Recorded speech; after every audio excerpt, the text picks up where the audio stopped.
Cornelius Vanderbilt pode ser o homem mais rico e poderoso do país. Acostumado a conseguir o que quer.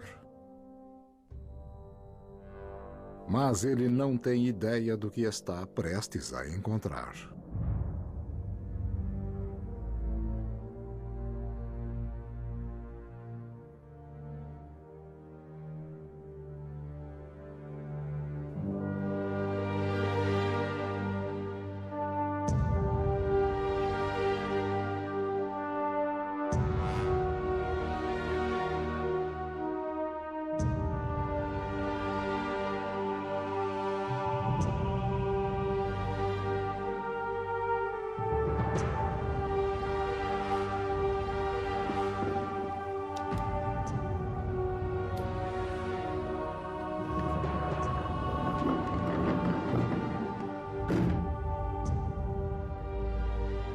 Tudo nos negócios depende de entender as pessoas. Quais pessoas você deve atingir, quais pessoas você deve se unir, quais pessoas você deve passar por cima, que pessoas você deve tirar do caminho. Esse é o jogo.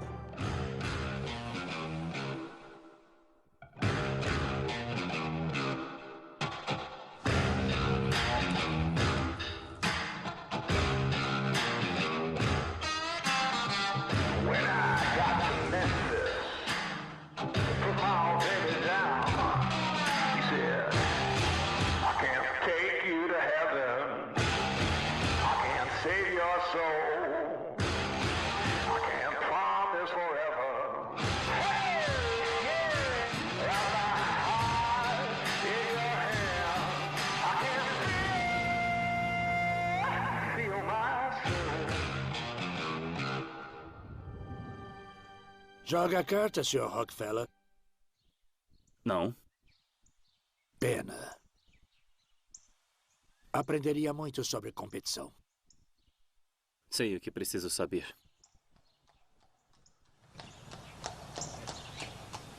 Bom, estou querendo fazer um contrato com uma refinaria. E pode ser a sua. Quero fazer um contrato de exclusividade. Por $1,65 o barril. É um desconto de mais de 1/3. Há várias refinarias em Cleveland. Por que eu devo fechar com o senhor? Porque vou encher todos os seus trens com o meu petróleo. E se não fizer um negócio, eu encho os trens de outra pessoa.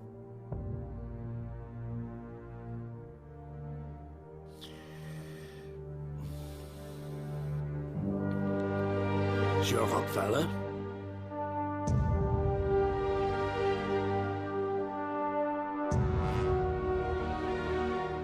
Confia nele? Eu não sei. Rockefeller pode ter conseguido o que queria. Mas, em troca, ele concordou em fornecer mais de 60 vagões de trem de petróleo a Vanderbilt todos os dias. O único problema é que Rockefeller não tem como produzir tanto querosene assim. Sua capacidade é de menos da metade disso. Ele prometeu mais do que pode, mas sabe que o negócio com Vanderbilt é a oportunidade que ele esperava. Ele só precisa encontrar um modo de produzir mais querosene. É uma tarefa intimidante. Mas John D. Rockefeller vence obstáculos toda a sua vida.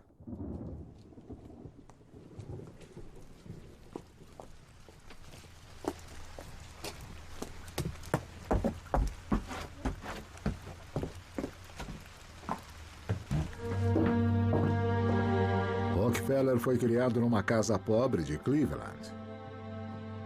Mas desde cedo ele desejava algo mais, algo maior. E sabia que não ia ser fácil de conseguir.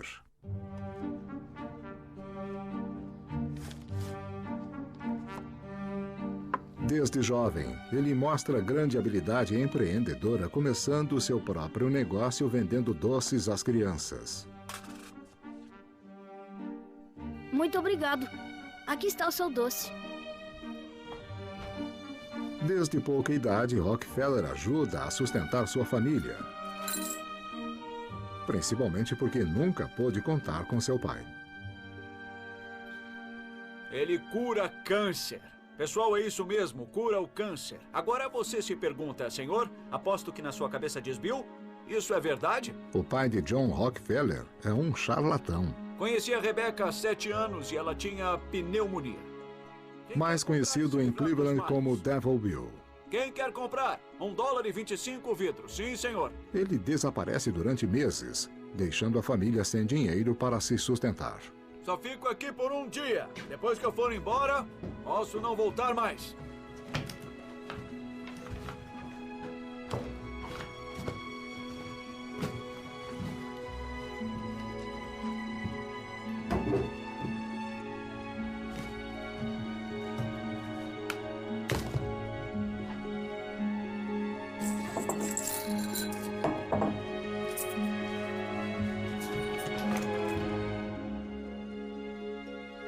Nunca confie em ninguém, filho. Nem em mim.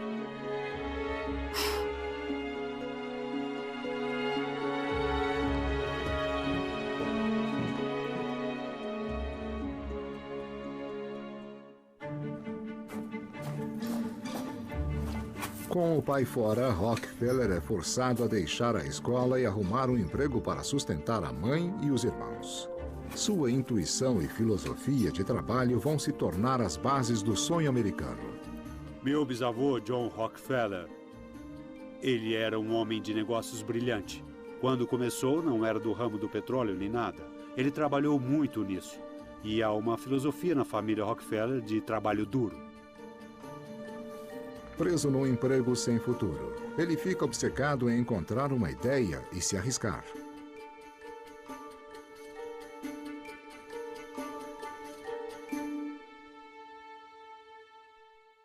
Seja perfeito, como o teu pai que está no céu é perfeito.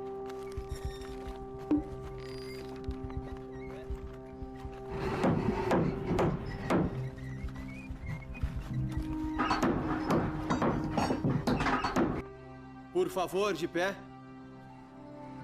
Agora vamos ao hino 89.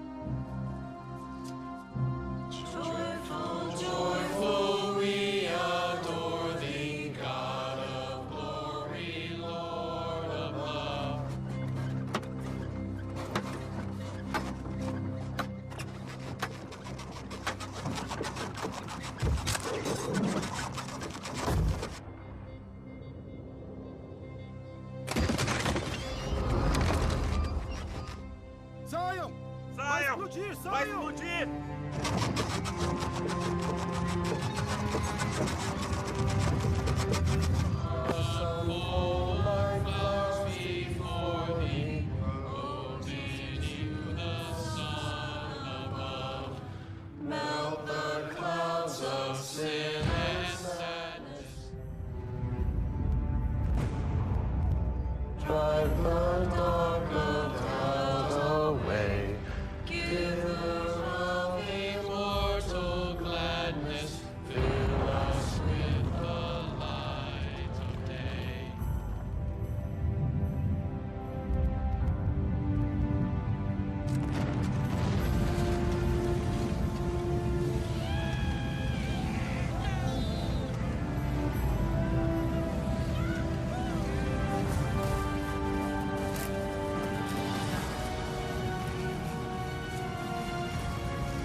Eu acho que empreendedores e certas pessoas de negócios veem a vida e as coisas que vão mudando e elas conseguem olhar essas coisas e pensar em criar um negócio a partir dali.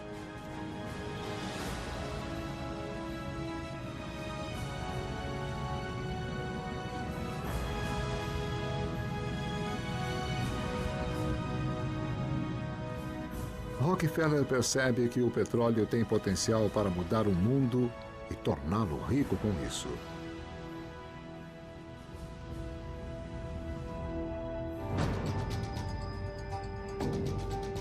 Mas ele sabe que a perfuração é um jogo cheio de incertezas. E já que ele não acredita na sorte, começa a procurar um modo de ganhar dinheiro com o petróleo sem o risco. Ele tinha um talento para a eficiência. E devia haver uma coisa nele que o fazia ver o processo de produção e perceber o quanto ele desperdiçava. Primeiro você abre poços e eles são secos. Depois abre poços com pressão e perde-se metade do petróleo. E isso ofendia seu senso de eficiência. Rockefeller sabe que há uma maneira melhor. Hoje todo mundo quer ser empreendedor. Há grandes histórias sobre a Apple. Mas quando você abre uma empresa, pode imaginar quanto terá de pagar, quanto vai valer para os acionistas. Mas sempre precisa de um elemento técnico. Você precisa de alguém que saiba como fazer e construir as coisas. Precisa dos cientistas. Refinar petróleo transforma óleo cru vindo da terra em querosene. Um combustível limpo que pode ser usado em lampiões. Depois que o óleo chega a 166 graus, o querosene começa a vaporizar. Depois que resfria, você tem um produto puro e estável. Quanto para produzir 1 litro? 12, 15 centavos, não sei. A ideia de Rockefeller o coloca um passo à frente de seus concorrentes. Ele acredita que enquanto jogadores perfuram em busca de petróleo, homens de negócio o refinam. Quem pudesse controlar o processo de refinamento poderia muito bem comandar toda a indústria.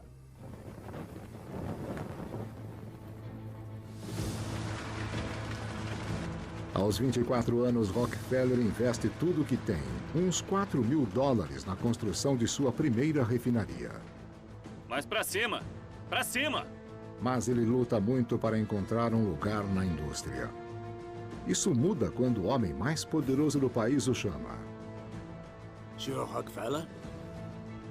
O negócio com Vanderbilt dá a ele taxas de transporte baixas e a chance de ganhar o mercado de petróleo americano. Mas ele prometeu demais, concordando em transportar 60 barris por dia, quando sua capacidade é de menos da metade disso. E quando se faz um negócio com o homem mais poderoso do país, falhar não é uma opção. Você tem que ser inteligente, tem que ter visão, tem que ter muitas coisas, mas as pessoas de maior sucesso são aquelas que tiveram a ideia certa, mas nunca desistiram nem abriram mão. As pessoas que realmente se dão bem na vida são aquelas que não desistem. Rockefeller precisa expandir rapidamente sua empresa e, para isso, ele precisa de investidores. O problema é que o querosene tem má reputação.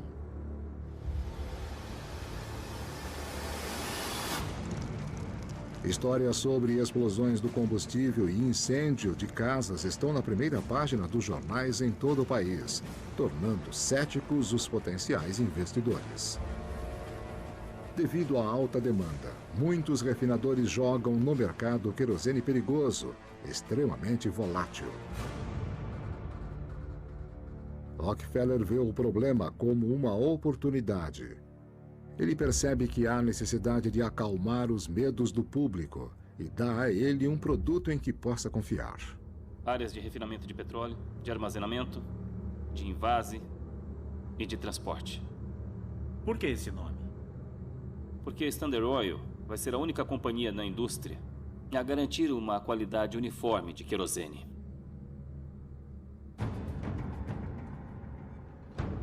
Os Rockefellers e todos esses caras eram grandes vendedores. E no fim das contas, é o vendedor que faz o dinheiro.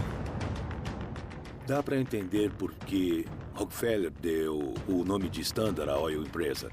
Era um nome ambicioso e orgânico. Ele criava um standard e um padrão.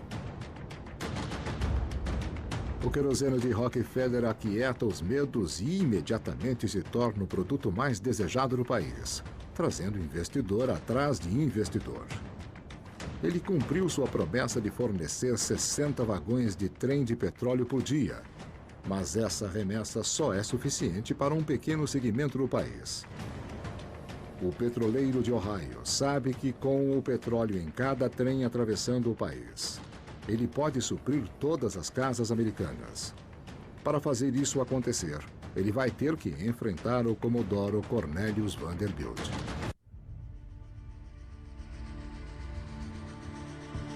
Os Estados Unidos expandem rápido.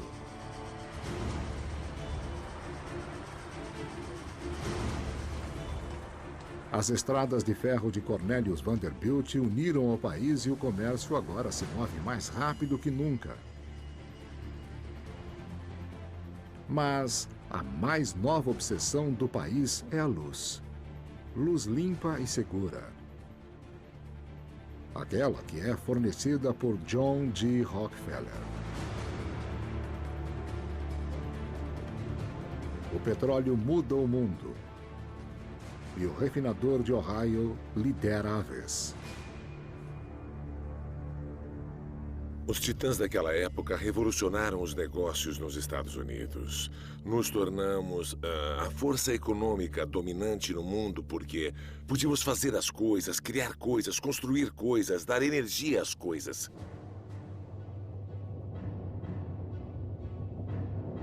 A Standard Oil de John Rockefeller é agora a maior produtora de querosene refinado do país. E seu contrato de exclusividade com Vanderbilt permite que ele entregue seu produto em lares de todo o país com taxas incrivelmente baratas.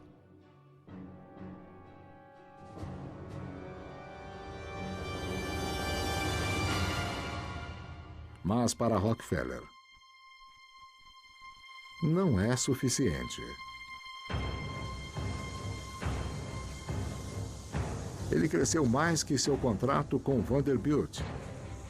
Uma vez impossibilitado de encher seus trens, agora ele tem mais petróleo que o Comodoro pode transportar. E o maior concorrente de Vanderbilt sabe disso. Tom Scott é o presidente de uma das maiores linhas de trens do país.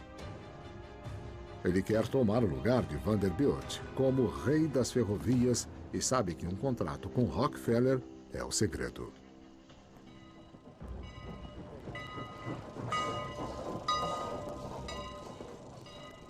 Scott vai a Cleveland com seu protegido, um jovem promissor chamado Andrew Carnegie. Como o funcionário mais confiável de Scott, Carnegie ajudou a formular a proposta. O que proponho é uma aliança entre... Quer um cartel entre petróleo e ferrovias? Eu prefiro chamar de... Me dê os números. A Standard Oil terá 40% de abatimento em cada barril que transportar. Enviaremos os papéis pela manhã. Não. Um contrato verbal vai bem.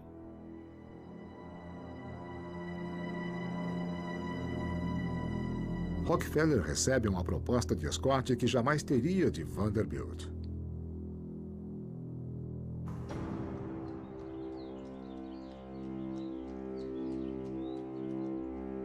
Salafrário.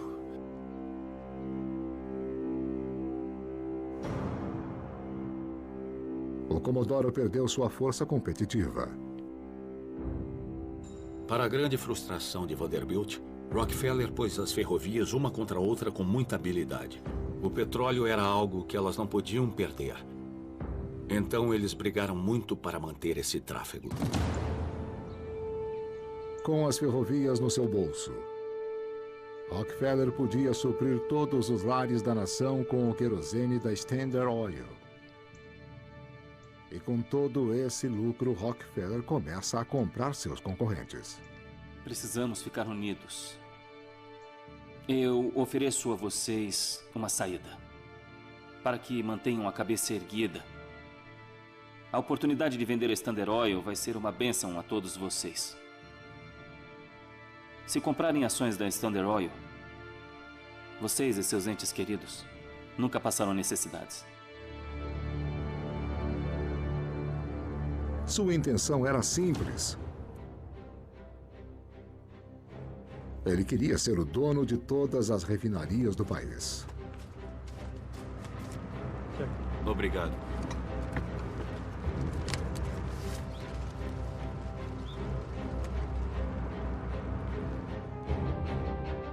É um conceito que antes era impossível de ser executado. Hoje nós conhecemos como monopólio.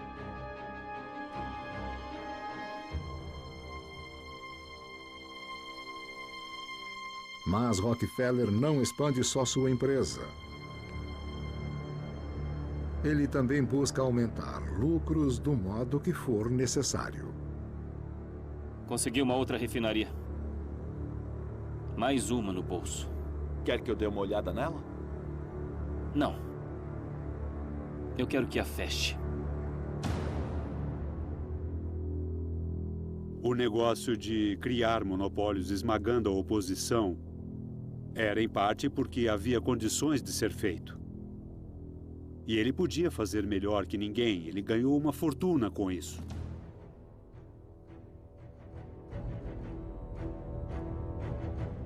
Quando terminou, Rockefeller controlava 90% do suprimento de petróleo norte-americano.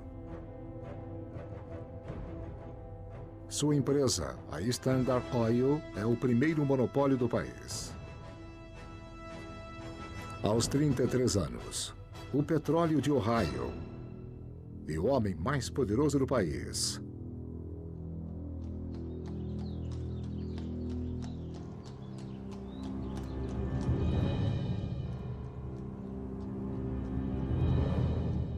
O Comodoro criou um monstro. Ele percebe que a única maneira de combater o Rockefeller é fazendo as ferrovias começarem a trabalhar juntas.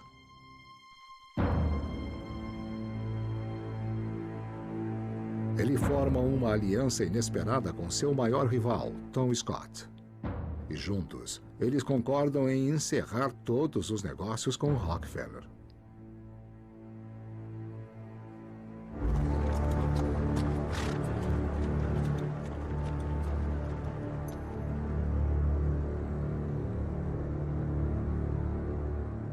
Obrigado.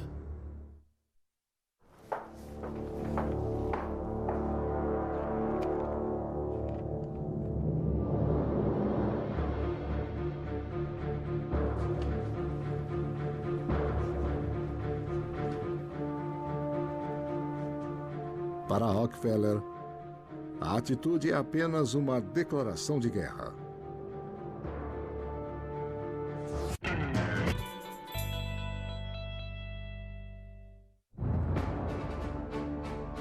Os Estados Unidos emergem como uma das nações mais poderosas do mundo. O país agora está cheio de ferrovias e iluminação a querosene na maioria das casas. A incrível evolução foi impulsionada por dois homens tomados pelo desejo de criar um mundo que poucos imaginavam. O Comodoro Cornelius Vanderbilt e John D. Rockefeller deram partida na modernização do país. Mas os interesses dos antigos parceiros não são mais os mesmos. Vanderbilt forma uma aliança inesperada com Tom Scott, com a intenção de forçar seu maior cliente a pagar mais taxas. John Rockefeller vê seus atos como uma declaração de guerra, e ele não vai ceder sem brigar. John Rockefeller tinha a dureza que às vezes vinha da convicção plena de que ele estava fazendo o que era certo. E que não era só o certo, mas inspirado pelo divino. E as pessoas que se opunham a ele não tinham direito a ter esse ponto de vista, porque o ponto de vista deles era errado.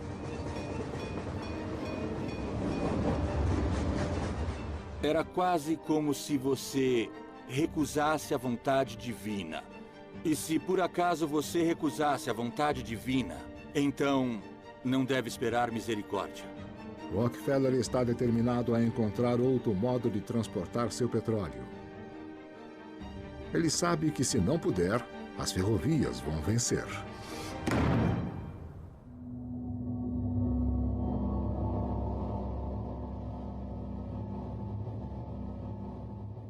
Sua solução vem de novo do lugar menos imaginado. Então nós podemos aumentar o rendimento de querosene, mas assim temos mais lixo volátil. Podemos queimar parte dele como combustível na refinaria, mas é altamente inflamável e cria um problema de armazenamento.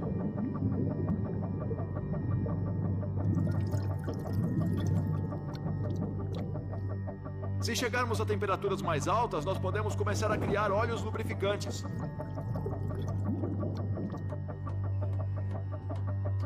Eu vou precisar reconfigurar a refinaria.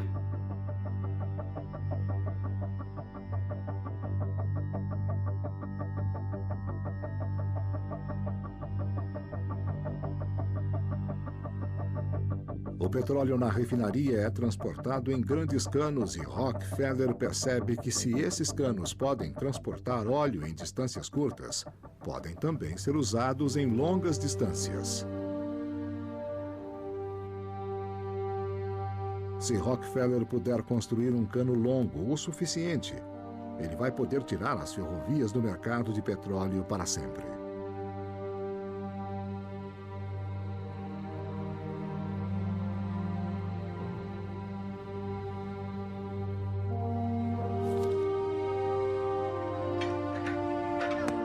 Ainda falta muito? Ainda tem muita coisa do outro lado. Pra cá. Passa pra mim essa ferramenta. Me ajuda aqui. Por favor, aqui.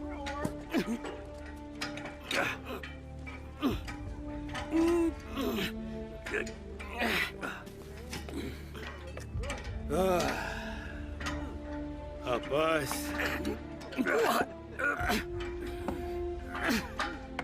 Vai. Aqui.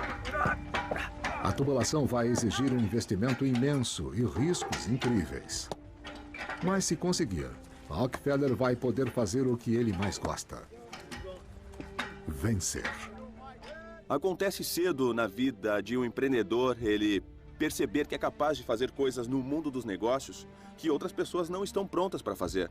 Todo mundo tem ideias e todo mundo tem ambições, mas a maioria das pessoas não quer cruzar essa linha.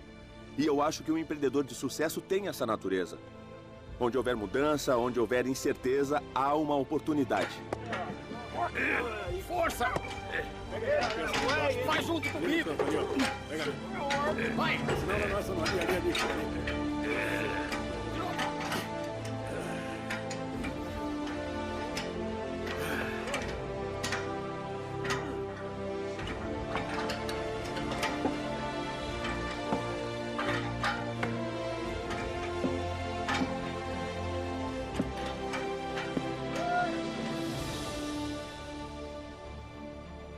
Os funcionários de Rockefeller trabalham sem parar, abrindo caminho e instalando mais de 2 quilômetros de canos a cada dia. Negociar, enfim, é entender onde se joga. Me diz quem está no jogo, quais os pontos fortes e fracos, e qual é a sua jogada de checkmate para vencer a todos. Você está sempre num jogo competitivo, sempre procurando inovação. Procura o pulo do gato. Está sempre à frente deles. Você nunca é complacente. Fica meio paranoico com o que estão fazendo. É disso que se trata o jogo. Quando a tubulação foi terminada, ela tinha mais de 6.000 quilômetros de comprimento, atravessando Ohio e Pensilvânia, e conectando milhares de poços mais lucrativos do mundo diretamente às refinarias de Rockefeller.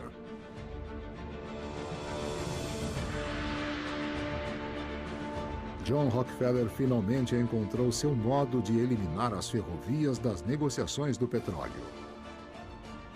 E nisso revolucionou para sempre a maneira como o petróleo é transportado.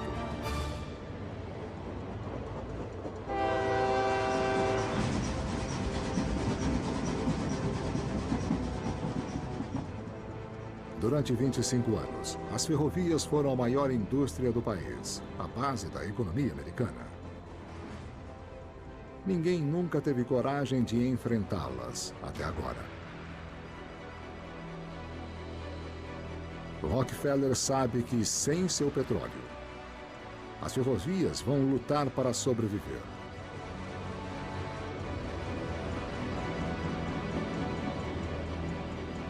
é um golpe imenso na indústria. E com isso, Rockefeller tem Vanderbilt e as ferrovias onde ele quer.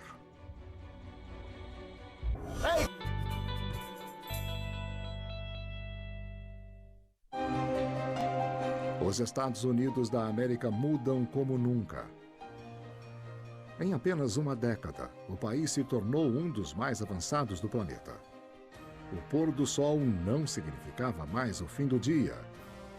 2 homens guiaram essa remodelação do país: John D. Rockefeller e Cornelius Vanderbilt estão numa guerra de vontades. Comodoro? Sr. Rockefeller?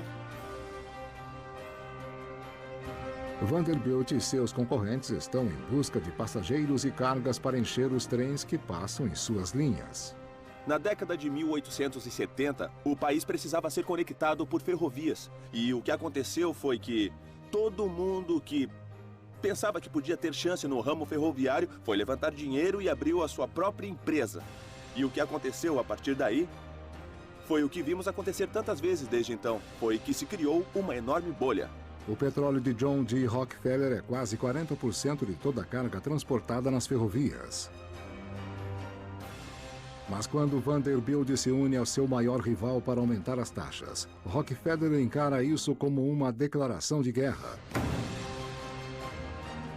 Ele constrói uma rede de tubulações e começa a fazer seu transporte. Já que as ferrovias foram construídas em excesso, perder carga significa perder dinheiro. As ações desabam e os investidores correm com medo. Quando os preços saem do controle e pessoas espertas veem que se criou uma bolha, elas querem sair. Depois, podem deixar tudo desmoronar.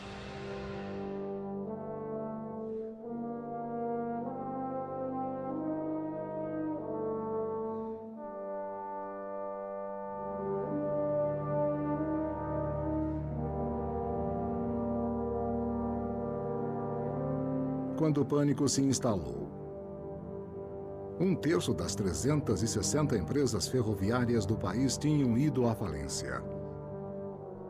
Toda crise desse tipo, seja em 2008 ou em 1873, tem as mesmas raízes.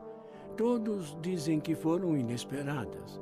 Então, uma condição necessária para uma crise é ninguém esperar por ela.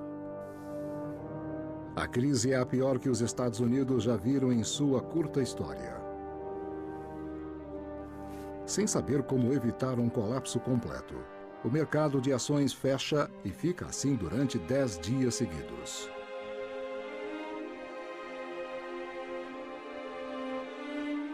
O pânico de 1873 desencadeou a primeira grande depressão nacional.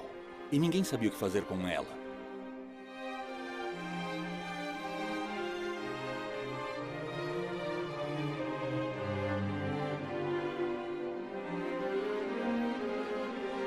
Pela primeira vez, um grande número de trabalhadores americanos estavam sem emprego.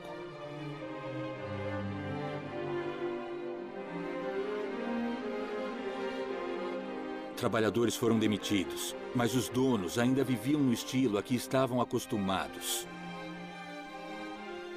Mas ninguém derramava lágrimas para John Rockefeller. As pessoas guardavam suas lágrimas para si, quando se viam sem emprego, sem suas casas, sem comida, sem esperança.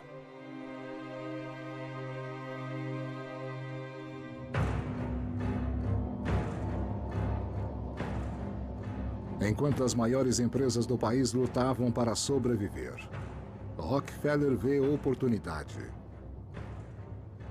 É sua crença na sobrevivência do mais forte. Enquanto seus concorrentes desabam, Rockefeller compra todas as empresas de petróleo falidas por quase nada. Eu acho que me saio melhor em mercados ruins. Eu compro coisas em mercados ruins. E não se pode fazer isso numa boa economia. Você não pode comprar. Ou compra muito caro ou não consegue mesmo comprar. Então há muita oportunidade em tempos ruins. Quando a Depressão acaba, Rockefeller tinha criado o maior império corporativo americano. Ele jogava o jogo da indústria. E ele era melhor nisso que qualquer um. Ele viu o mercado industrial como um lugar para a sobrevivência do mais forte. E ele era mais forte que todos os outros. Portanto, ele sobreviveu. E não só isso, ele merecia sobreviver. E eles não.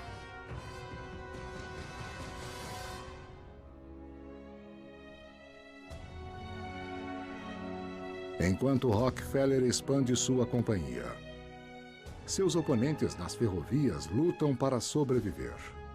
Então, no auge da Depressão, o rei das ferrovias americanas, Cornelius Vanderbilt, morre aos 82 anos. Ele deixa o império no valor de 105 milhões de dólares a seu filho, William. Rockefeller sabe que sem Vanderbilt, ele nunca poderia ter construído seu império.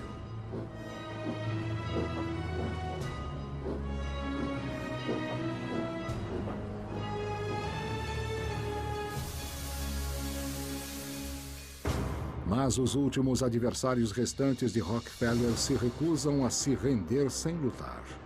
Tom Scott e seu protegido Andrew Carnegie conseguiram sobreviver. E já que a tubulação de Rockefeller não se estende a Pittsburgh, ele é obrigado a continuar usando seus trens. Mas Scott sabe que se ele e Carnegie não diversificarem, não sobreviverão.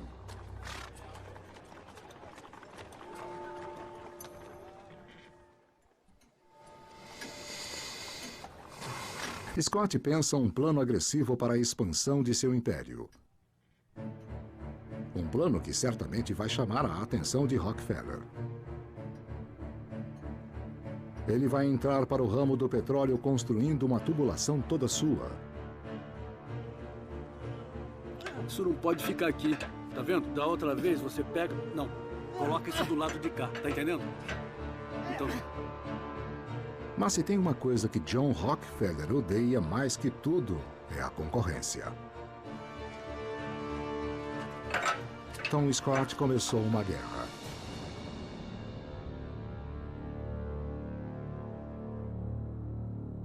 Eu tentei ser amigável com a Pensilvânia. Eu dei muitos negócios a vocês, não foi? Bem... E agora eu vejo que estão invadindo o meu campo. E isso, meu amigo, é pirataria. Levaremos seus sentimentos em conta, Sr. Rockefeller. 2/3 do petróleo que transportam vem de mim. Se não recuarem, eu contrato outras ferrovias. Até onde eu sei, não há outra ferrovia que vá de Pittsburgh a Nova York.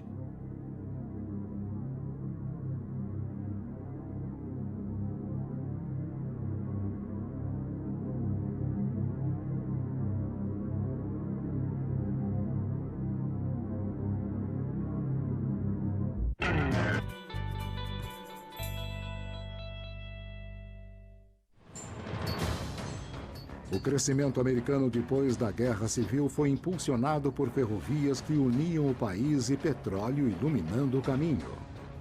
Ninguém capitalizou mais com o crescimento que John G. Rockefeller, que agora controla 90% do mercado americano de petróleo.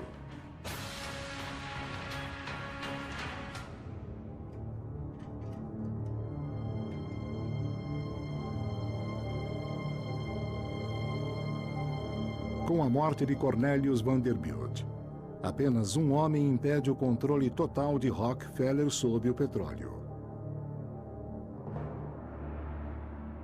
Tom Scott. Acontece que havia uma admiração mútua entre grandes capitalistas, mas era uma admiração que era acompanhada de profundas suspeitas. Os grandes capitalistas da época viam uns aos outros muito cautelosamente. Rockefeller via Tom Scott, das ferrovias Penn, como um oponente. Os trens de Tom Scott transportam petróleo de e para as refinarias de Rockefeller em Pittsburgh, onde a tubulação da Standard Oil não chega. Com toda essa vantagem, Scott está confiante de que tem munição para vencer Rockefeller.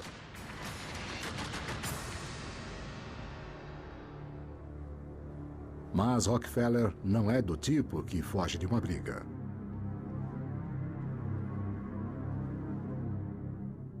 Não quero nenhuma gota do nosso petróleo viajando na Pensilvânia. Mas e as refinarias de Pittsburgh? Feche todas.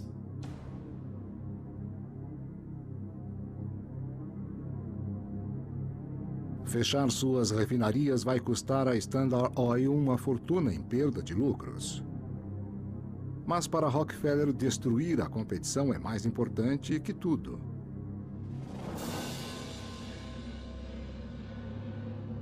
Sem o petróleo de Rockefeller, Scott perde quase metade de seus negócios, forçando-o a dispensar dezenas de milhares de funcionários e cortando drasticamente os salários. Esses trabalhadores vão para as ruas protestar.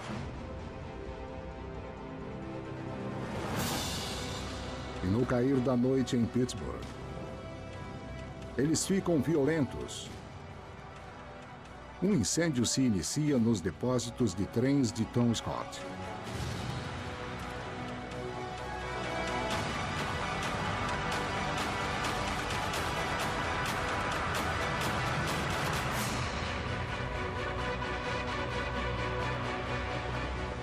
Antes da noite terminar, mais de 39 prédios e mais de 1.200 vagões de trens estavam destruídos.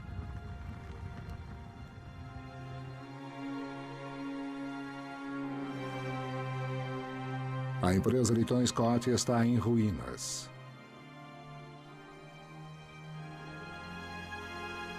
É assim que funciona o capitalismo. As ferrovias foram grandes fornecedoras de transportes para a indústria petrolífera. Então elas existiram quase naturalmente. Elas enfiaram suas rodas onde puderam. Mas um dia elas perderam.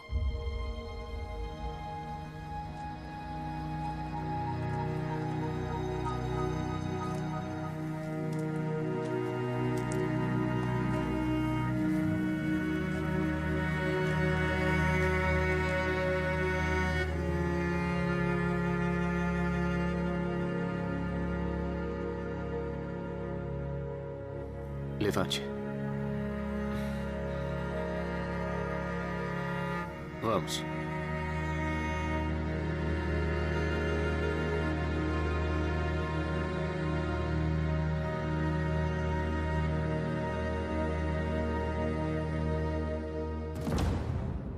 John G. Rockefeller substituiu Cornelius Vanderbilt como o homem mais rico dos Estados Unidos.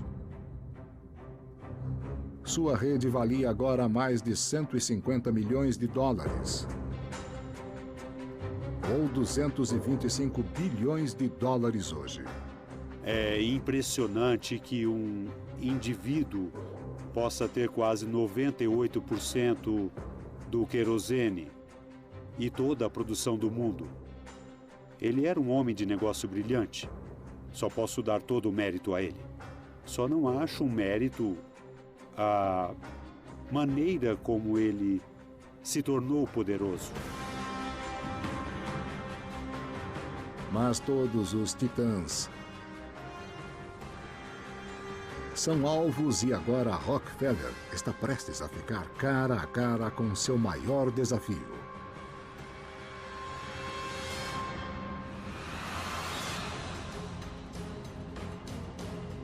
O país cresce a passos largos. Faça mais forte. Isso é impossível. Nada é impossível. Levado pelo nascimento de uma nova indústria que muda tudo. Estou convencido de que o aço é o futuro. E a busca por vingança de Andrew Carnegie tem consequências inesperadas. Fogo! Que ameaçam destruir a nação. Sr. Carnegie... Saia do meu caminho! Vamos embora daqui! Agora!